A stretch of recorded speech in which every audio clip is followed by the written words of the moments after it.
Hey folks, welcome back to Canada's Boxing Channel. Hope everyone's doing well. Hope everyone's enjoying the fight card so far. I've just actually seen a robbery in progress, contrary to Section 343 of the Criminal Code of Canada. I've been to the scene of a few robberies over the years. This was one where I actually saw it all take place. And I was chatting with my buddy Andy from Andy's Cavern as it was going down. I'm referring, of course, to David Morrell getting the victory over Imam Khataev, a Russian fellow. Now, I had money on David Morrell. Who wouldn't? He was the strong favourite. I was expecting a one-sided beatdown. I saw a one-sided beatdown of David Morrell, who actually touched the canvas a couple of times, officially one knockdown in the fifth. So that was a 10-8. David Morrell, I think, totally underestimated this very powerful Russian who came to fight, was front foot, heavy-handed. Morrell was seemingly unable to hurt him. And I thought that the Russian had kind of easily won. I was saying to Andy, I said, well, there's my $5 gone. And, several times throughout the fight, I was saying, oh, I wish I could have my $5 back. Well, I've got my $5 back plus my winnings, but it don't feel right because that was not the decision that I was expecting. Now, he won on a split decision, but still, what the judges were seeing was not what I was seeing. It'll be interesting whether or not David Morrell chooses to rematch Mr. Khataev. I suspect not, as the the wits on the DAZN broadcast were saying.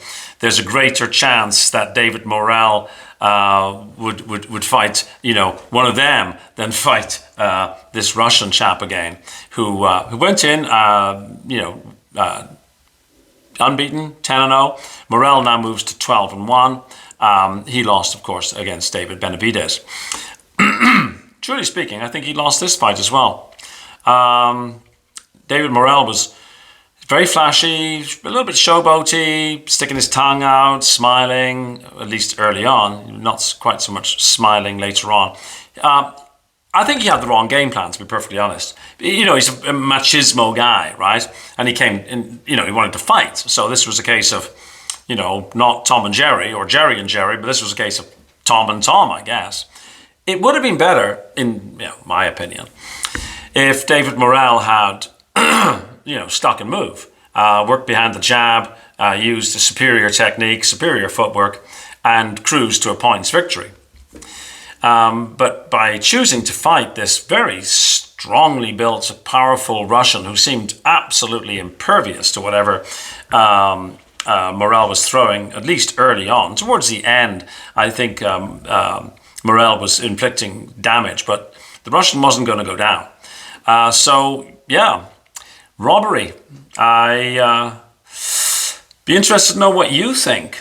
Was this a case of the home cooking for the A side? And if so, what is this likely to mean for the remainder of the card?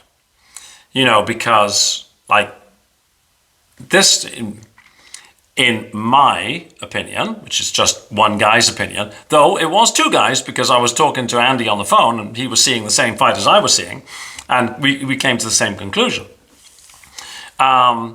This was very, very much one-sided, not in favor of the A side, but the A side guy gets the decision. I hope this doesn't sort of, bode ill. I'm hoping that, they were there, they saw something, I didn't see it, the TV broadcast, whatever. I was surprised. And like I say, full, true and plain disclosure, I had my money on David Morrell. So this isn't the case of me all being sour grapes about it. I bet on the guy who won. And I still think that the guy who won shouldn't have won. So, your mileage may vary. Let me know what you think. Now I shall zoom around and do some horse chores so I can watch the rest of the card before the domestic team leader returns home and finds me lounging about. Okie dokie, thanks for watching. Please like, please share, please subscribe if you can, and I will see you on the next video. Cheers, bye-bye.